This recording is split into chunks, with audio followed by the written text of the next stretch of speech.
This is a ManeHustle Media podcast.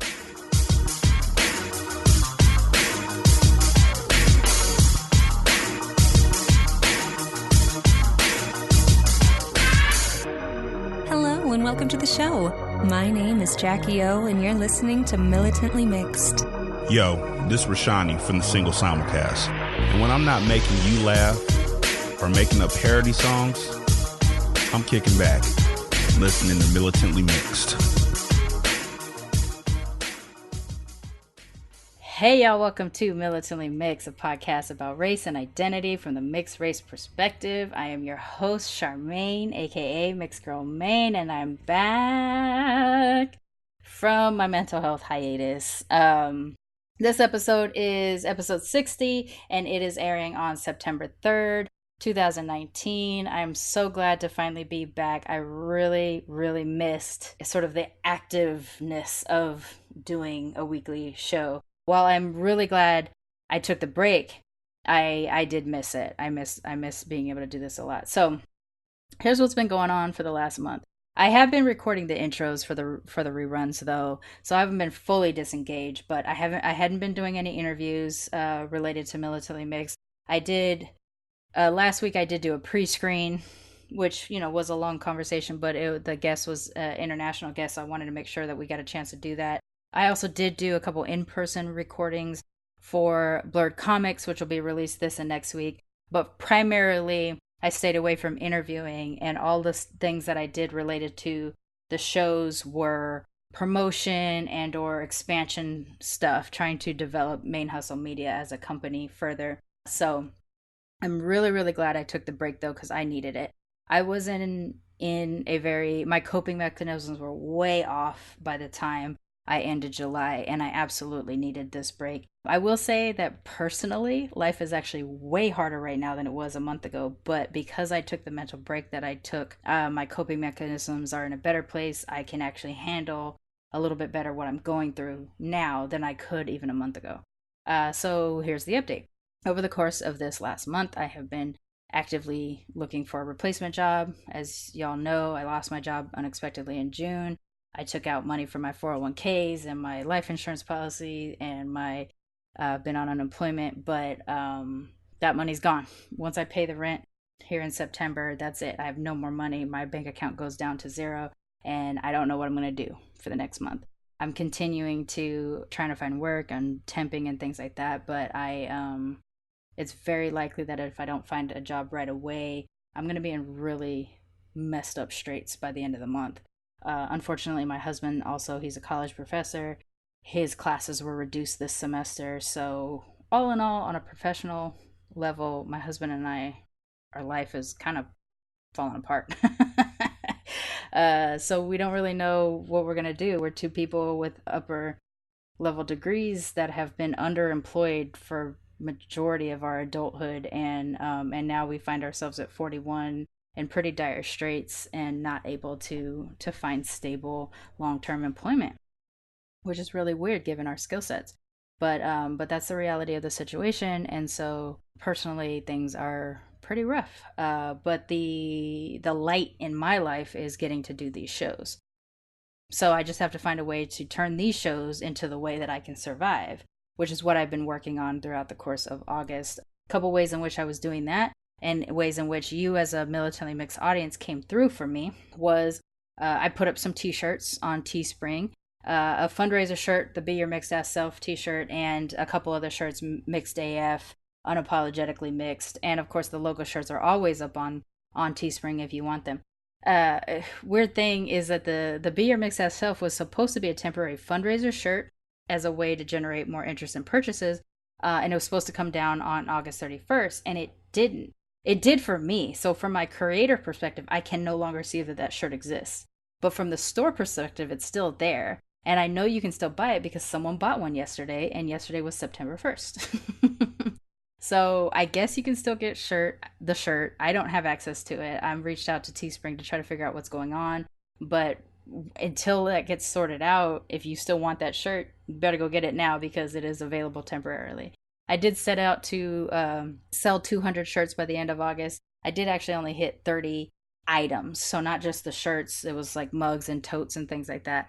But I did sell 30 items over the last 2 weeks of August, which really does help quite a bit. It helped me take care of a few things that are sort of annual renewals for stuff that I have going on, to be able to do the podcasting. So that was great because obviously I can no longer pay my own personal money to do this kind of stuff while I'm unemployed. So that was awesome. Thank you so much for coming through there. I will try to get a few more shirts up, but yeah, for right now, the t-shirts is pretty much how I'm going to be able to sustain my life a little bit if I sell enough shirts.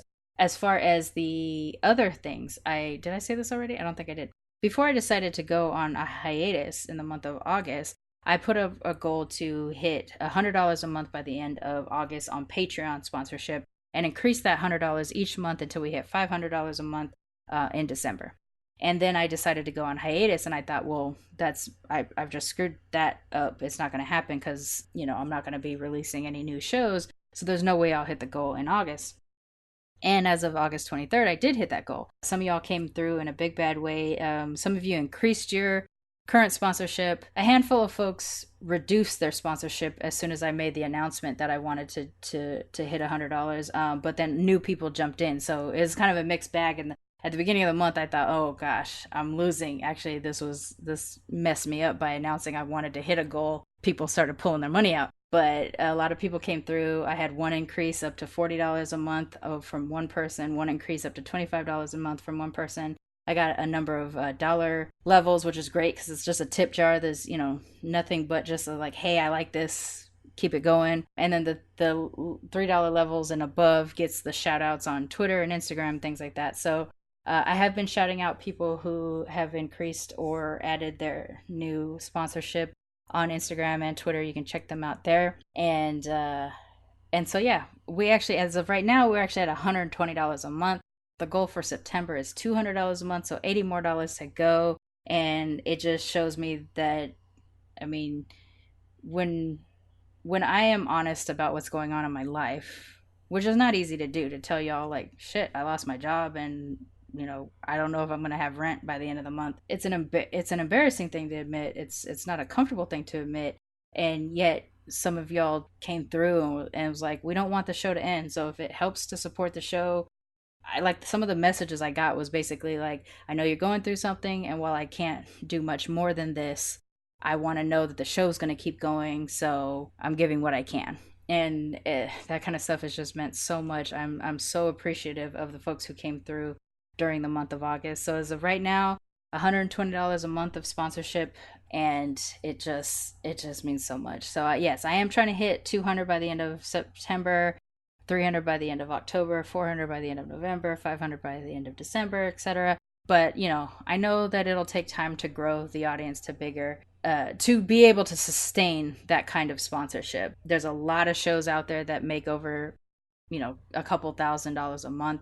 They have a lot bigger audiences. So I think I'm doing pretty good given that I don't have the most giant audience in the world, but I have extremely supportive audience. So thank you so much. Between the emails that y'all sent me encouraging my mental health hiatus, between the sponsorship through Patreon, the purchasing of the t-shirts, yeah, it's just like, I know that you're out there supporting me and I appreciate it so much. And I will keep on my hustle to try to keep this going because I know that you need it as much as I do. And I'm just really grateful for that. Another cool thing that happened over the course of August was that we hit 10,000 downloads of Militantly Mixed. So in 13 months, the show has now been downloaded over 10,000 times. And for me, that's a crazy huge number. There are shows that get 1 million downloads a week. They're a different kind of level of success. This is a huge level of success considering that as mixed race people, we are spread out all over the place. We don't really have a centralized community or safe space that we can go to feel validated and not alone and things like that. So the internet is kind of how we get to do that, knowing that at least 10,000 times somebody has downloaded an episode and hopefully it affected them and they kept going with the show. That it just means so much. I get told in a lot of these podcast engagement things that I do how niche mine is, or they're like, well, how are you going to sustain that? or you should have other shows so that you can keep it, keep your business going, which of course I am doing. But all of my shows are niche. All of my shows are niche because I'm niche, and I don't have communities within these areas. And so I created the shows so that I can find my community. And y'all are showing me that you needed it too. And I just appreciate it. I'm so excited that the show has hit 10,000. I mean, the goal, so right about right now, just so you guys know how it is, about right now, the last few months before August, we had finally hit 1,000 downloads a month. And, like I said, a lot of shows get, 10,000 or more, a million downloads in an episode. But Militantly Mixed for the longest time was getting about 40. And then it just kind of kept increasing. And a week that is. And by May, June, it sort of broke open a little bit, and we were hitting multiple downloads a week from folks where you could tell people were binging it. And so a lot of this summer, I can tell that there's like at least one person a day is binging it, because I'll see one across a lot of the older episodes, or I'll see like 2 or 3 for some of our, more popular episodes and things like that. So I know you're all out there binging and catching up. Thank you for listening to everybody's stories, because everybody shares a unique perspective. And even if it isn't exactly your mix, there is something there that you can relate to. So, keep working your way through the show. You'll get a lot of good gems, and I will continue to share other folks' stories that will speak to you as well. I know I learn something with everybody I talk to. And I also feel like I can be a support system to people who are sort of new and facing their mixedness as well, because I've been at this for a long time at this point, talking about being mixed with folks around the world. So I'm excited, and I am so appreciative. I hope you can tell that I am very appreciative of all your support, and I'm going to keep it going as much as I can. And hopefully y'all will continue to support me through it. So yeah, I guess that's good. If you want to continue to support the show on Patreon, you can go to patreon.com/militantlymixed and support us as low as $1, which is just a tip jar, all the way up to, I think I have $25. I'm going to add a couple categories, and I'm going to change up the swag. There'll be some t-shirts up there pretty soon. So if you could sponsor us at those levels each month, it really does help keep the show going. And yeah, we'll get there. We'll get to $500 a month. But if you can support at any level, even $1, that stuff adds up. I have quite a few dollar level supporters, and if I lost them all in one day, I'd be screwed. So keep it going. Keep those dollar levels coming in as well, because that's kind of bread and butter, to be honest. All right, this guest this week is Molly. She is known as the Mixed Chiq Travels on Instagram, when that's Chick with a Q. And she also has a side hustle, a yarn dyeing company called the Mimo, MIMO, Yarn Co., all with underscores under there. The links are in the show notes. And she connected to my page through both the mixed raceness and the yarn stuff, because a couple months back, I've talked about it before, there was this huge explosion of obvious racism within the yarn community. So for those of us that are either knitters, crocheters, or yarn dyers, we were seeing all of this racism geared towards us. And so a lot of us kind of found each other during that time, and she connected with the show during then. We actually recorded this about a month and a half ago. I recorded it before the hiatus, so you'll hear us talking about things that are a little bit from July and June, the casting of a Black Ariel, the big blow up that happened in the yarn community a couple months back, things like that. But we talk about what it's like to be mixed in the UK in her case, and I get to see the flip side of my own experience, is that I am also a mix of Caucasian, British, and Black heritage. She is mixed with Caucasian, British, Indian, Guyanese, and Jamaican. So she gets to have the experience of being a mixed Brit in the UK, while I'm mixed Brit here in the States. And I can see sort of the crossovers between her experience and my father, and my experience as well. And we talk about, what it's like being mixed in London versus being mixed in the countryside, things like that. So yeah, I learned something all the time, and it's part of why I love doing this show. And Molly's she's really sweet. I really enjoyed getting a chance to speak with her. So her birthday was actually last week. So shout out to Molly for your birthday, even though it's a week late. And I hope y'all enjoy this episode. We got good content up through the next 6 weeks, and I still need to be finding new people. So if you have been considering reaching out to me and you want to be on the show and we haven't already talked, please hit me up at charmaine@militantlymix.com. That's S as in Sam, HAR, M as in Mary, A, N as in Nancy, E, at militantlymix.com, or slide into my DMs on Twitter and Instagram, and we can get you set up so we can share your story as well. And without further ado, please help me welcome Molly, the Mixed Chiq Travels. Pew, pew, pew, pew.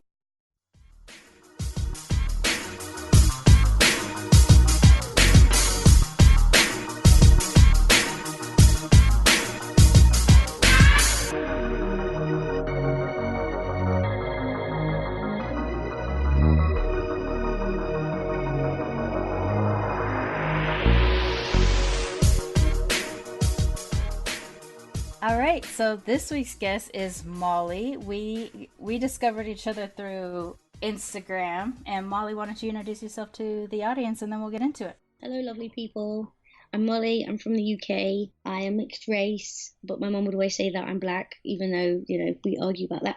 So my mum's family her mother was English and my grandfather was half Indian, half Guyanese. And my dad was born in the UK, but both his parents are from Jamaica. I work in a call centre in Chester in the UK, and I've also started my own little bit side hustle of hand dyeing yarn, which is called the Mimo Yarn Company. But you can find that on my Instagram, which is the Mixed Chiq Travels, and it's all linked in there. And yeah, thanks for having me today. Thanks for coming on. I'm excited to talk. I'm always personally excited to talk to a fellow mixed Brit because that's what my dad was, and that's, by extension I am. So I get excited about that. So initially our connection is through the yarn, the crafting world or whatever, because there's been an excessive amount of racism going down in our community for some reason. We have no idea what prompted it to finally be out of the closet like that, but it is really going crazy. Oh, yeah. I mean, sometimes I have to just unfollow, not because I don't believe in what they're saying. It's just a bit overwhelming and makes me quite upset. Right. Just it's too much. Even I think Black Girl Magic Knits posted something last week about they released that the new Disney live Ariel movie would be having a black actress, and people were creating Facebook groups saying let's make Ariel white again, and just seeing some of the comments that people write is it's heartbreaking because it's just ignorance. You're trying to say that basically black or mixed race is ugly. It's not pretty, and why is one standard of color seen as pretty and the other's not? If you cut me open, I'll still bleed the same as you. I just don't get it, really. It's just frustrating. Right. This Ariel thing is ridiculous because they're talking about legitimately I have seen posts about historical accuracy, which is fucking hilarious because we're talking about a fictional creature who is, not even a redheaded white girl, but in fact a green mermaid who decides to fall in love with a human. This, if you were talking about historical accuracy about the original piece that it's based off of, then I would prefer to see horror Little Mermaid, but I understand what Disney did, so I'm glad to see a black actress play Ariel. Honestly, I just cannot believe that people are bent out of shape about whether or not there is a person of color playing any Disney role. Of course. I mean, you need different ethnicities in all roles because it then leads to children of that ethnicity thinking that they could go on to be an actor or an actress and pursue roles like that. It shouldn't just be you're always stereotyped for a role. Oh, well, you're black, so you're going to be a gangster or a drug dealer or, going to just have sex with loads of different women. Right. Life's not like that. It's giving representation to people that don't usually get it. And you can see that on Netflix now, all their movies and series that they now bring out, there's always different people of ethnicity, a lot more Asian people from the community as well as mixed race, black. It's trying to include everybody because we're all on this planet together. So why should one set of people be privileged and others aren't? I don't, I'm 30 next month and this stuff stresses me out. It's just, I don't understand. Why can't we all just get along and just live in a peaceful planet? Why do we have to just bring it down to skin color, which was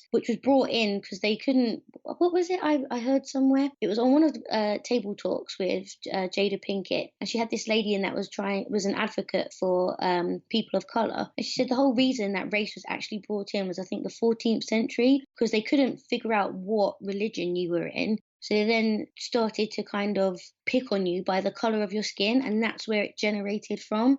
So, we're going back to something that happened in the 14th century, and we're a lot more smarter and up to date with technology, yet we're still regurgitate, I can't even say the word, but we're just doing all these things, and it just seems so stupid. Yeah. And it's ridiculous, like, unless there is an actual reason, a context for that person to be of a particular ethnicity, like Black Panther. It is important that Black Panther is black because he is from Wakanda, and Wakanda is supposed to be an African nation.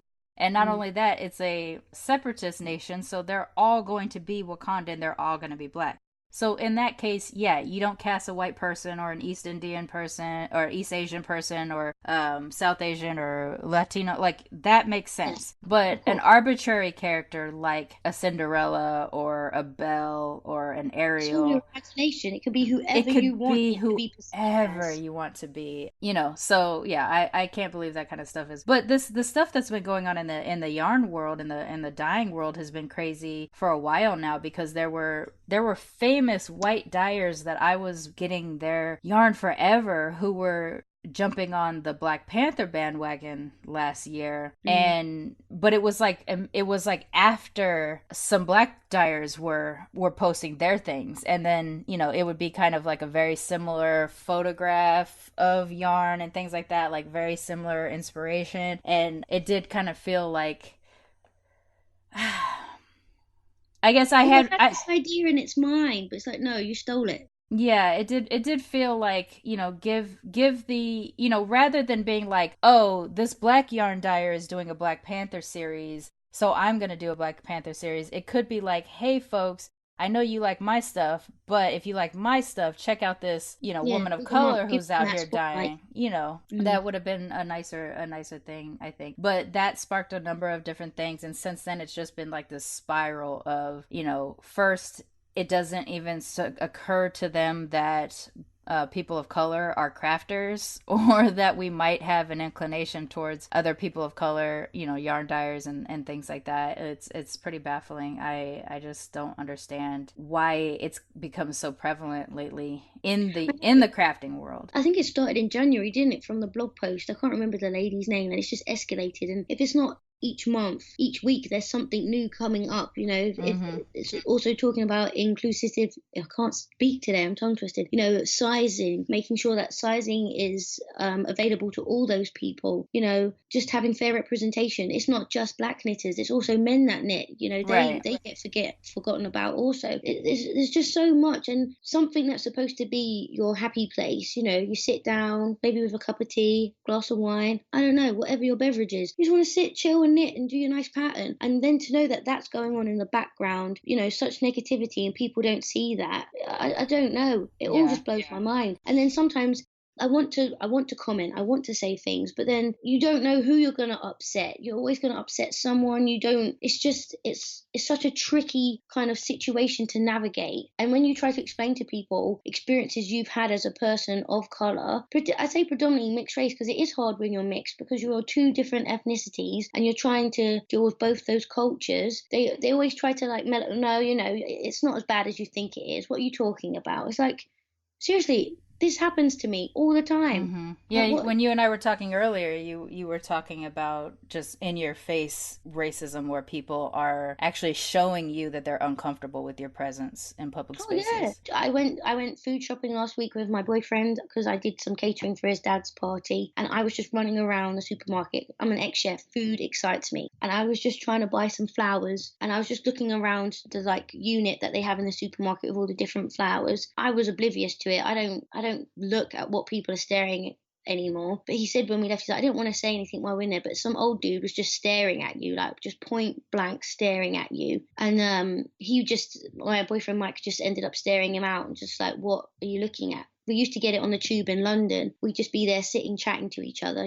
Mike's a big, like 6 foot kind of guy, ginger hair, freckles, very British. I'm mixed race with like short cut afro hair. And people just stare at us, and it makes you feel awkward. It's not a nice feeling. It's like you're in a petri dish and they're just staring at you. It's like, seriously? We're doing this? We're doing this now? Like, it's just... It's like a human aquarium. It's like I can see you looking at me like that. Like I can see you being that way towards me. I find it very frustrating. So, okay, from my perspective, being an American born but with British influence in my life because I grew up with my nan and everything.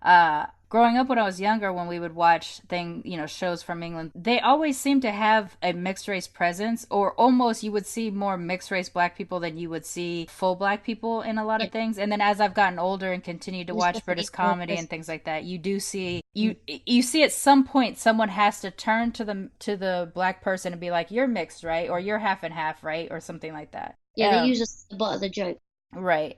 Do you see that is, do you feel a sense of representation by just the presence of mixed people on shows, or because they are used as kind of a joke within the show and like a non-threatening black person or whatever you want to say? Is that obvious from your perspective growing up out there? Definitely now I'd say there's more representation of mixed race black people as well as Asian and, different ethnicities. I just think they used to stereotypically, they're a bad family, there's going to be issues with them kind of thing. Obviously, I've been out of the UK for 15 months, been traveling, so I can definitely see since I've come back, adverts have got more people of different ethnicities as well as sexualities. They're trying to make everybody inclusive because it's such a big drive at the moment, and it should be like that normally. It shouldn't now be a big drive. It should be there. That should be the standard. It's difficult to say, but yeah, I do think they always get somebody that is lighter skinned because it doesn't seem so threatening. But, or sometimes, I'm in a very white dominated part of the UK. There are not that many black people here. Like if I want to get my hair done, I have to go back home to London. Even in Canada, I struggled to get my hair cut. And I even got like a racial slur from another mixed race person when I was in Canada. And I explained what my heritage was. He's like, oh, you're a mongrel. No, I'm not a mongrel. I mean, so I got a job in a bakery in Canada, and they had this sign. It's like what to say if you were to get arrested, the rights that you would read. So I'd already read those rights, and I was on my third strike of the day. Something bad, two things had already happened that were bad that day, and I was like, I just need one more strike, and I know it's a sign that I'm not supposed to be here. So anyway, I read the sign, and then the manager's son was like, when you get a chance, make sure you read that. And because I'm too fast, I already read it. I was like, oh, why is that? He's like, well, not to be rude, but you're black, aren't you? I was like, right. So because it's something to do with police and law, you think I'm more likely to get arrested. And I worked my shift and I emailed and I said, look, I'm really sorry. I'll finish the shifts that you've got me rotated on for, but I won't be staying here for my employment. And the next day, the manager, who is his mom, said, what happened? And I explained. She's like, I'm so upset. Like, I'm so angry for you. He didn't mean it in that way, but the intent is the way that it's happened. It has offended you. She's like, our bakery downtown has got so many different people from different backgrounds. I really wish you'd stay. I'm like, I can't. It's just not for me. I don't think this is work out. Then we were living in a small town in British Columbia, and my landlord at the time kept saying, oh, my father's going to buy new furniture. And he predominantly said, I'm from Texas. My ex-wife's parents are part of the KKK. Oh, my granddad used to own slaves, just dropping things like it was just a conversation. And then he kept going on about this furniture. I was like, oh, why doesn't he get it now? He's like, I think the reason he's getting me new furniture is because I actually rent to a black woman. I was like, right. So you're happy to take my money each month, but, you're happy for your dad to replace the furniture because you're basically saying I'm dirty. We ended up leaving 2 weeks earlier than we were supposed to. And our friends let us stay with them because we were then getting the train over to Toronto from Vancouver. And my normal self, I wouldn't say what had upset me. I would just hold a grudge. But I thought, you know what?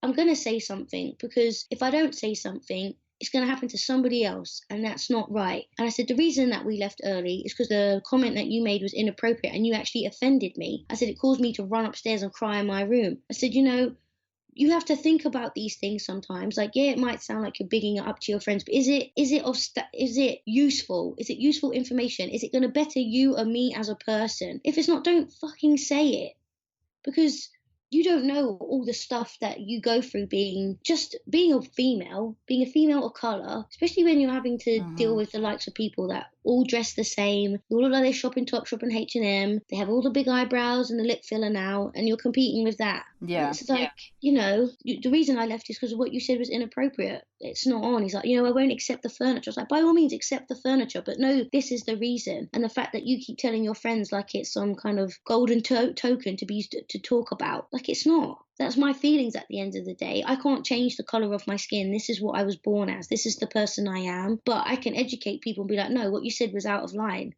Because if somebody was to ever say that to his kids, saying, the reason that I think we're going to change our furniture is because you're too white and, we're going to just have to, you'd be so upset. Yeah, you almost wonder if doing that as an experiment would help people at all even understand, but in the end you'd be you'd be guilty of the same types of thing they're doing, and they probably wouldn't learn the lesson anyway. But yeah, it's a constant thing. Like even for general basic things, at some point my ethnicity will come up in a conversation at the dentist, or I was getting my hair done recently, just a trim, and there was another Japanese person who in the salon at the time, and the person who was cutting my hair found out I was part Japanese, so she tells her, oh, she's Japanese too, and we're starting to engage. And the first thing that the Japanese, like, and I'm talking about like Japanese from Japan, the first thing she does is she comes up and touches my hair, and she goes, oh, your hair's not like black people at all, because they knew I was black and Japanese. And I was like, no, like, no, my hair is like Japanese hair. And the first thing that like you could see it affect her, where she was like, no, because Japanese have the whole thing about we don't mix, so your hair couldn't possibly be like Japanese hair. But she couldn't understand why it wasn't like black hair. And she actually said nappy, but she was also... my God, I had someone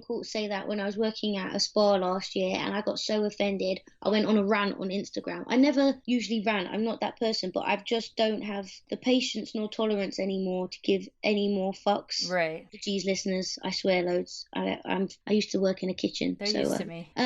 But I hate people going and touching my hair. Or I used to have dreadlocks, so you'd get people asking, really, oh, do you wash your hair? Like, how do you wash it? I wash my hair the same way that you wash your hair. Yeah. Don't be so ignorant. And it's also, they think you're the spokesperson for everybody that has dreadlocks or has an afro. No, there's this thing called Google. Like, go Google it. One, I don't understand people's compulsion to touch hair of other people. Like, at no point am I ever curious enough about somebody else's hair that I need to touch it. Even if I find somebody's hairstyle awesome and I'm like, oh my gosh, your hair is amazing, my compulsion is not to touch the hair. Oh, wait.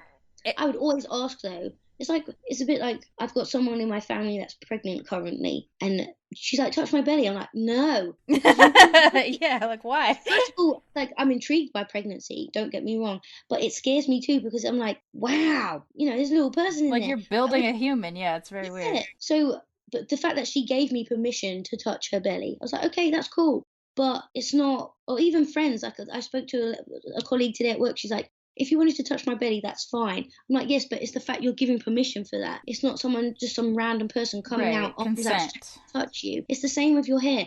I don't know where your hands have been. My hair is not a plaything. It's part of who I am. You can't just go in there and put your hands in it. Also, if we have a particular style, it may have taken some work to get our hair in that position. We don't want someone's hands up there wrecking it. But separate from that, I don't understand the compulsion at all. Like, for me, the only time I met, like, my mom's a hairstylist. I grew up around hair being a thing, and I still don't have the inclination to just go touch someone's hair, unless it's like you're having a slumber party and people are braiding each other's hair or something like that. That's one thing. There's times when I like to have my hair played with, but not randomly out on the street or when I'm at work or something like that. If I'm at home and we're hanging out and it's just like, hey, braid my hair or massage my head while we're watching TV, that's that's different. how that happens.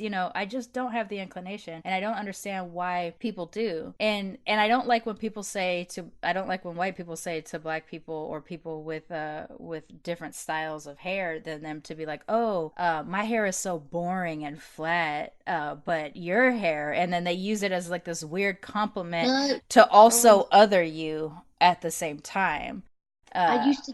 I think like only now recently in the UK, I'd say in the last 2 years, you can get like sheer moisture, or what's the company called? You can now get like black hair products in the actual shops. You don't have to go to a specific Afro-Caribbean shop, which is usually owned by people that are Asian, but because they know where to get the products. Or they know that they know about having different products because they use different products themselves, just from even like Indian people using oils for Indian head massage, all the different like oils to help with treatment of hair. It's not like you can just go to the supermarket and just buy a random shampoo or conditioner. Our hair is completely different. It doesn't work like that. I don't have to wash my hair as regularly as somebody that has Caucasian style hair. I might wash my hair maybe once or twice a month because my hair needs the moisturizer. It doesn't need me to wash it out. It needs those natural oils to help it to grow. Even having dreadlocks, I used to hate having to wash it because it takes 24 hours for it to dry. Right. Especially if you wash it in the evening, you go to bed, your pillow is just sopping wet. It's just like a big, massive mop bucket. But it's when you get stupid comments like when Kim Kardashian went and got braids and she's like, oh, look at my bro Derek braids. Fuck you. No, that's not how it is. If you're going to do it, it's cultural appreciation. It's like when people go to Coachella and they wear the native headdresses of native Indians. You have to know the history behind it. It's not a fashion statement. You don't pick and choose the bits that you want and then don't have to deal with the issues that come with it. Right. Everybody's going around nowadays getting all this lip filler and bum filler and everything. So they want all these things that they don't naturally have. And God knows what that stuff does to your body anyway afterwards, because there's not enough science at the moment to know where it all goes. But some of these lips are awful. They can't even close their mouth. It's just... Right. And I live here in Los Angeles, where this is like the capital of plastic surgery here in the United States. And you can walk down, like if you go into Beverly Hills, you can walk down the street and you could just see you could just tell who's had work done. Lips are shaped different, skin is pulled too tight, eyes don't seem to be shaped correctly because of the skin is so tight, hairlines are weird because of it, boobs are perfectly round, just so many things. Yeah, and everybody looks the same when they have this surgery. It's not a natural... Some of them do look natural and you would never know, but the rest of them, it's very tight, taut, pointy. It's like the comedian Paul Mooney says about cultural appropriation. The black man in America is the most copied man on this planet, bar none. Everybody want to be a nigga, but nobody want to be a nigga. Like want the things that you find cool about blackness, but you don't want to deal with it. Even deal with the things on an ally level. Even just like putting your white body in front of black bodies to protect them, and trying to put forward legislature that protects people of color, things like that. Like even on that scale, people aren't willing to participate. It's even like before I was with my current boyfriend, I was with someone for 5 years and we met online. But online nearly 10 years ago is completely different to what's online nowadays. And I remember I had this guy must have been old enough to be my granddad, and he wrote me a post. He was like, I'm really sorry, I don't feel the same way. He's like, oh, of course you'd say that, you're just a dumb nigger. I was like, oh right, okay, so I see how this is going. Or just being dating apps like Tinder and that, it's not a fun experience if you're someone of color, because you do get like it makes you feel like people don't like you because you are of color, or maybe they want to get with you because you're a certain color. I met one, he was trying to work his way through the races is what he said. Oh my goodness. I was like, oh, great for you, that's well done. I hope that works out for you. Yeah, it's difficult, but I am at that point now where I don't want to be silenced. I'm not here to make people feel upset or awkward, but I feel awkward all the time.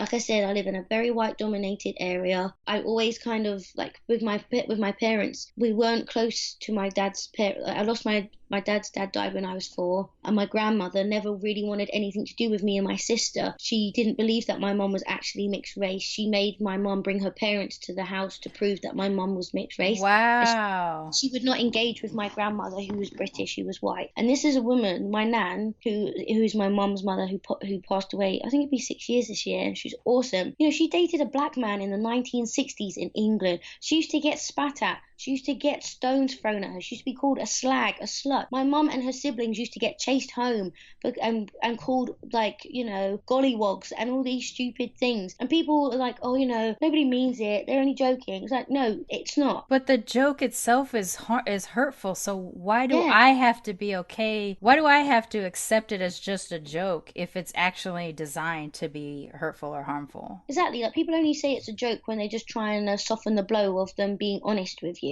Mm-hmm. Whenever someone says, or what's another one? I don't mean to be rude, but, well, you're just prepping me for you to say something that's not appropriate. Right. So just don't say it. When you said the word gollywog, which is a very triggering word for me, I don't, my audience has heard it a few times, but I don't know how well, like the Americans of my audience, I don't know if they're even aware of it besides hearing it from me, but my nan used to have gollywogs around the house. Oh my God, they have me and my mom and sister went to the Isle of Wight a month ago, and you just get a ferry across from Portsmouth. It's like 45 minutes. It is part of the UK, and it's, you know, very quaint place, thatched cottages, clotted cream, afternoon tea, everything like that. And you'd go into like the souvenir shops and they're selling gollywogs. And as soon as I saw one, I was like, I'm out. You're not getting my money. The fact you're selling that is not on. Mm-hmm. Like, they used to be famous in the UK on like the marmalade jars, and you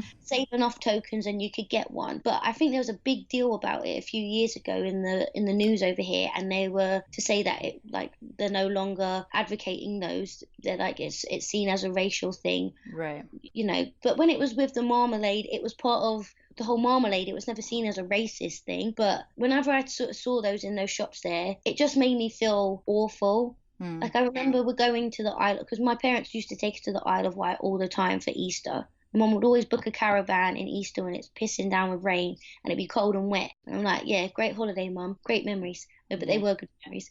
And I think my sister went into the pub first and then my mum followed. But obviously, because my mum looks Mediterranean, but she is, you know, half white, half black. And so my sister went in and my mum followed, and she heard someone say, oh, look, the blackies are here. Wow, you know? Really? Yeah, like, it's difficult. It's just, I've always felt that I'm ugly because of the colour of my skin, and that I couldn't compete with somebody who is white with Caucasian hair, you know, rose lips and rose nipples, none of this chocolate malarkey and all this rubbish.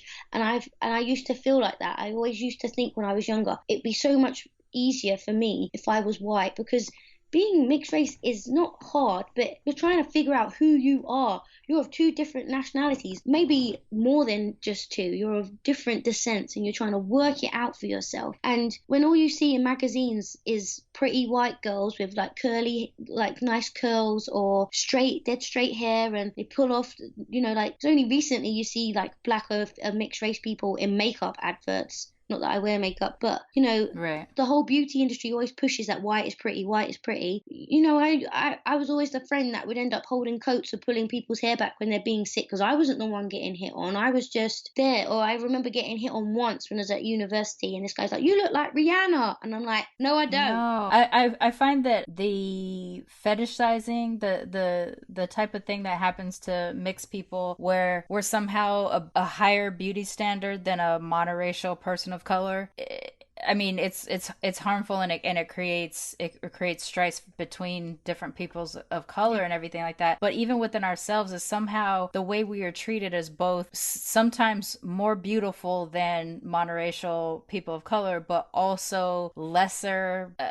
Gosh, exactly how am I thinking of it? Like, I've been told before, like, I'm not as much of a threat, or that I'm a palatable black person because you know, I don't look all the way black or anything like that. I'm not of scary, you know, things like that. Like I've had people actually say stuff like this to me in the workplace and everything like that. Or someone will say, I actually did have a guy say to me one time that when he was trying to get at me, which was getting with you, I can have, it's like having sex with an Asian and a black person and a white person all at one time. Like it was basically like a menage a four, except for I was one person. I would want to throw back. You talk to your mama with that mouth, because like, come on, it's just no. People are trash. Everybody's garbage. I mean that's basically the thing that we learn here. But the weird exoticizing of us, or the fetishizing of us, or turning us into these weird kind of mythical creatures of, you know, almost not human versions of different races, and how also we're supposed to end racism because eventually everybody will look like us. You can look at my Militantly Mixed Instagram and see all the faces of everybody who's been on the show so far, and tell me that we all look alike. You know, tell me that we're gonna save racism when we look as different from each other as anybody of any race looks from each other. We're not gonna be out here saving racism or saving humanity from racism, and we're not these mythical beings that are somehow the best of all the things that we're mixed with. There was a guy I used to like when I was younger. We were friends, and I think he was talking to his friend saying, "Oh yeah, you know, Molly's really nice. You know, I would like to date her because she's the best of both. You know, she's got a nice body. It's like basically being with like a white person, but she's got a banging body because she's got the bomb." Wow.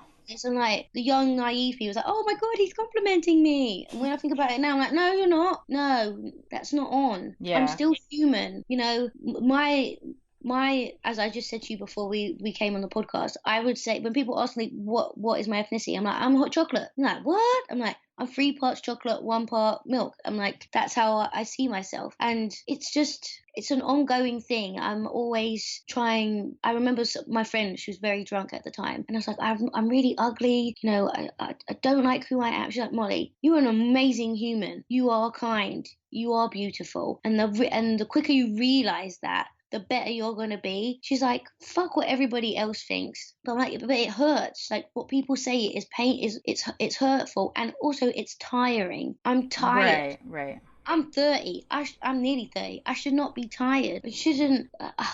Humans just are amazing, wonderful, crazy, but then they're ugly, evil, sadistic, narcissistic. And, you know, the quicker that people open their ears and listen instead of immediately saying, but I'm not a racist, I didn't mean it like that. Oh, it doesn't matter because you're not really black, are you? You know, stupid questions I get now. That happens put suntan lotion on. Do you need to put suntan lotion on? Like, do you burn? Mm-hmm. Yes. My uncle used to live in Los Angeles. He's recently come back home for health issues. And I remember one summer, it was before my 18th birthday, and I fell asleep. And I was face down and I burnt the shit out of my back. Literally, it had bubbled. And he refused to put like after sun on me. I don't know if he's like, I'm your uncle, I can't touch you. So his friend did it for me, his wife. And I was like, please. And ever since then, from when I got burnt, I put factor 50 on. I don't care. I will burn. Like, I don't like sitting in the sun. I'm a water baby. I like to dip in and out of the ocean. But it's the ignorance of, but do you put suntan lotion on? Do you have to put protection on? You know, you're black, you don't need it. It's actually weird that you even brought that up, because that popped up on my timeline today where somebody, it was actually a black person, had posted on Twitter something to the effect of like,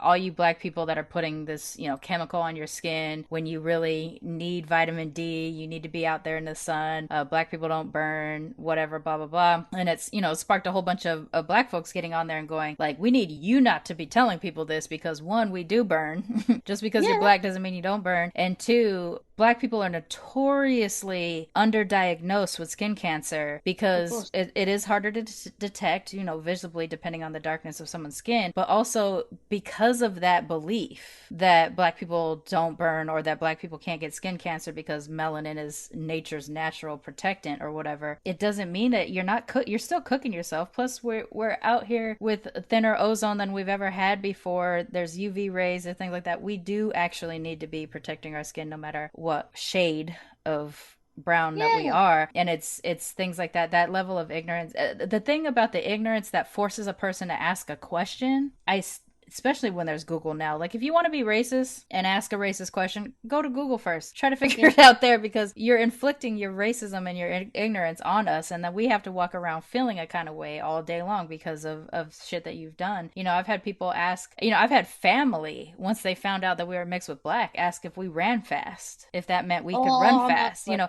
And it's because of lack of, like in their case, they were from Japan and they don't have black people there, that many black people out there, and so they only know the stereotypes that they've heard in American music and TV and things like that, and so they'll ask the questions based off of those stereotypes that they've seen. But even here in the States or any kind of place, you're gonna get it.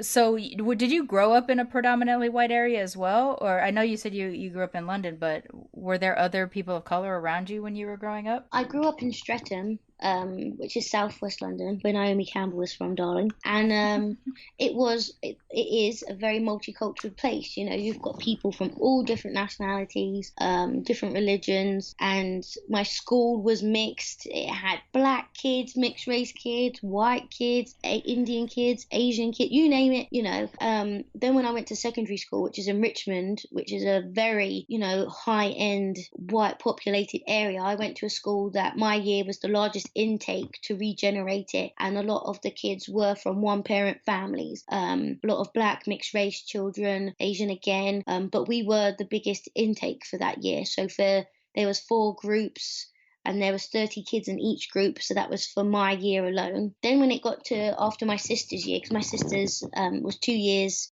behind me in school. We're 18 months difference, but she was 2 years behind me in school. They then started to just try and keep it for the local area. It wasn't, because how they do it in the UK for schools is you have to live within a certain amount of miles. So for one school, they said I lived one street too far away. So I ended up having to go to school in Richmond, which was an hour away from my house on the train. So I'd be leaving my house at like 7 in the morning to get to school for 7:30 in an area that's far away. That was an hour away. Yeah, I could have gone to a school that was 5 minutes away, but they said my street was one road too far. But yeah, I'm more close with my mom's side of the family, which is mixed race but predominantly white. A lot of my friends are white. I don't have a lot of black friends.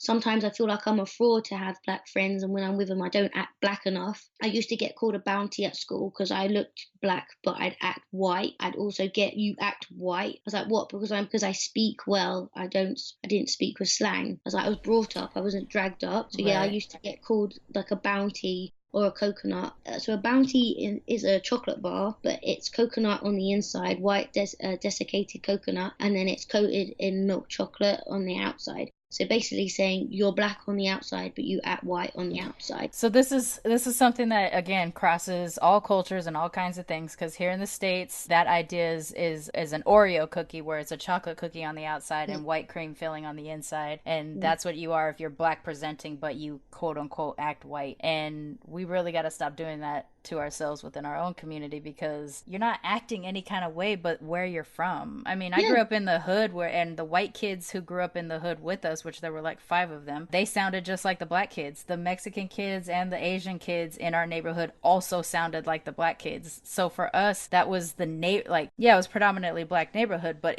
that was the culture of the neighborhood. So all of us from that neighborhood sounded that way. But out in the world, it's viewed as sounding black, and so you sound black or whatever. Yeah, I mean, I always felt at home in London because you always would you wouldn't feel awkward because there was always somebody around that looked like you. You didn't feel like you were on your own. Whereas, you know, I went to Canada and it was very predominantly white. I didn't realize that. You think, oh, because it's quite close to America, maybe it is, we ended up in a small ski town in Revelstoke, and I could count the amount of black people on one hand. You know, I was speaking to one of my managers when I was there, and I said, you know, one of my friends doesn't go out to restaurants in this town anymore because she got shouted at by a waitress for not tipping, even though there was 10 people on the table and they'd already tipped, but she genuinely couldn't afford to tip. And she's like, I don't go out anymore, Molly. She's like, I just get abuse. And she's like, I won't put my daughter in daycare because I'm scared they're just going to forget about her.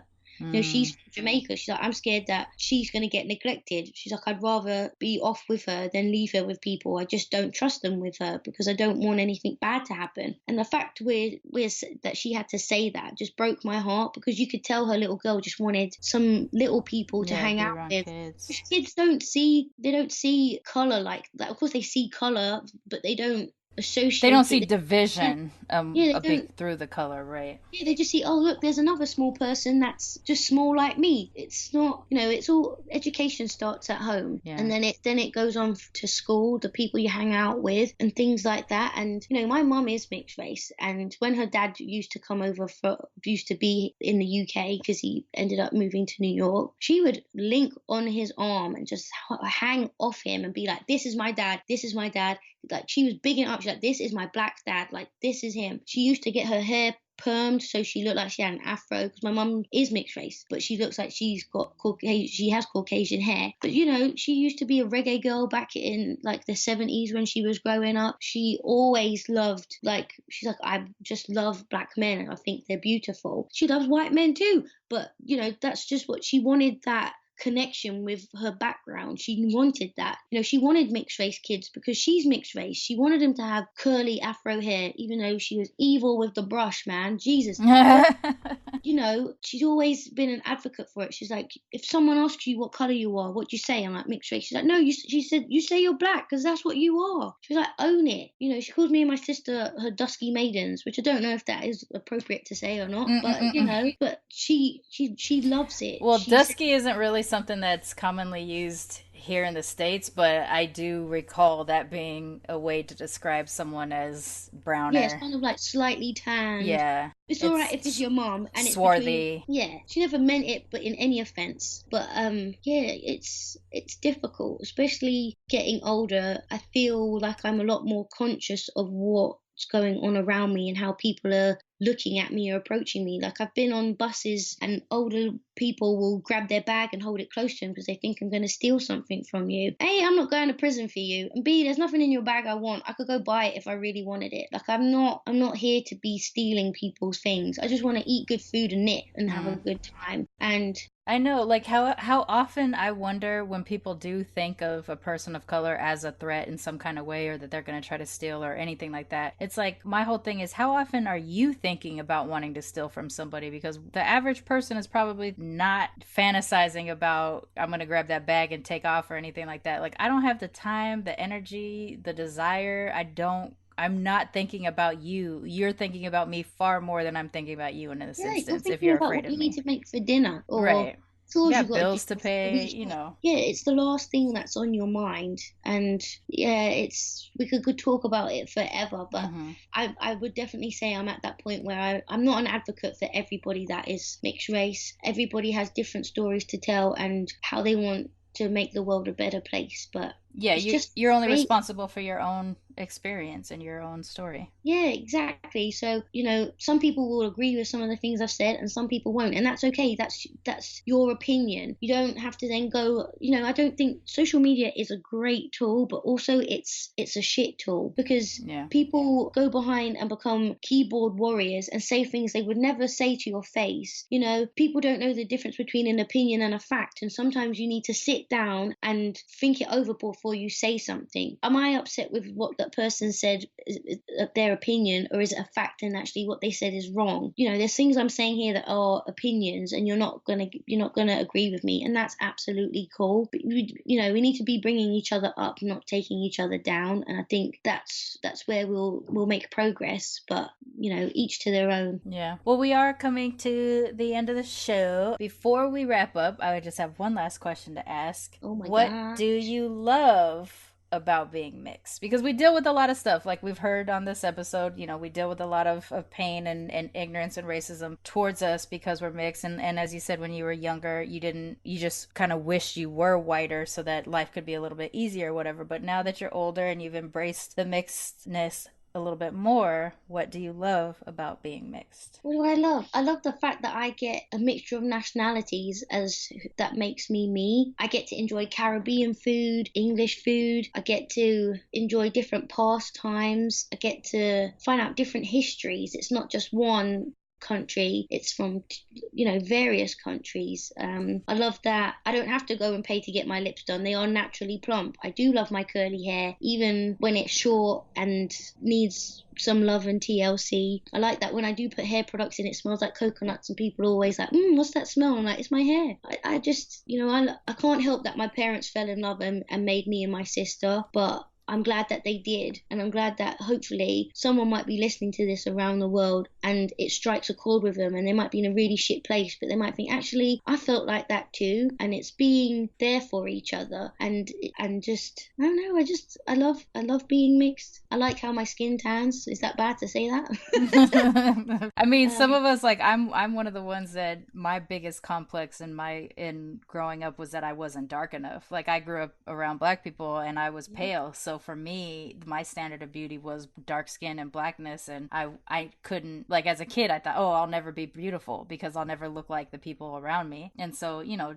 I don't unnaturally tan, I don't unnaturally enhance my skin color. Like, I'm not taking pills to brown my skin or anything like that. Like, but you know, I live in LA, I live by the beach, I go and I tan, and when I am darker I do feel more comfortable with myself, but I'll never be the kind of dark where a white person could tell I'm black. Black people can tell I'm black by looking at me, but not white folks and stuff like that. So, you know, like, if you, when I'm tan, I just feel healthier. I like you said, in that, yeah, I say the same proper thing. representation, not proper, but yeah, I just look healthier. I feel better about myself. And yeah, I'm at that point in life now where I just really don't give a shit, and you either like me or you don't, and that's fine. You're not here on the earth to make other people like you. You're here for your own private journey. No, I and agree. you just gotta love yourself. Yep, I agree. Do you want to tell people how they can follow you, if so they can learn Hi, more guys. about your yarn dyeing and your travels? Oh, okay, so I've got two. I've got the Mixed Chiq Travels, and the Chiq is spelled CHIQ.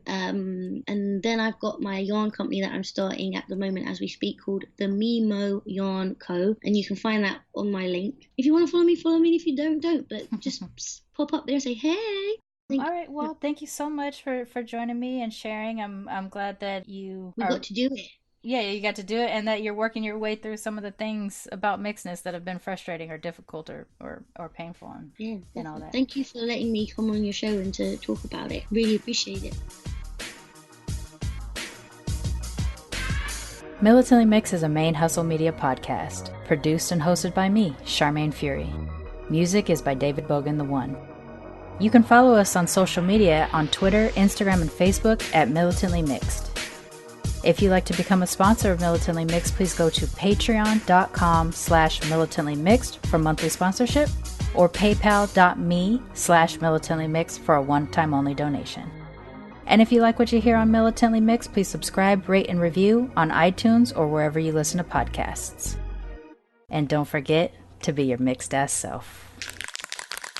ManeHustle Media. Turn your side hustle into your main hustle.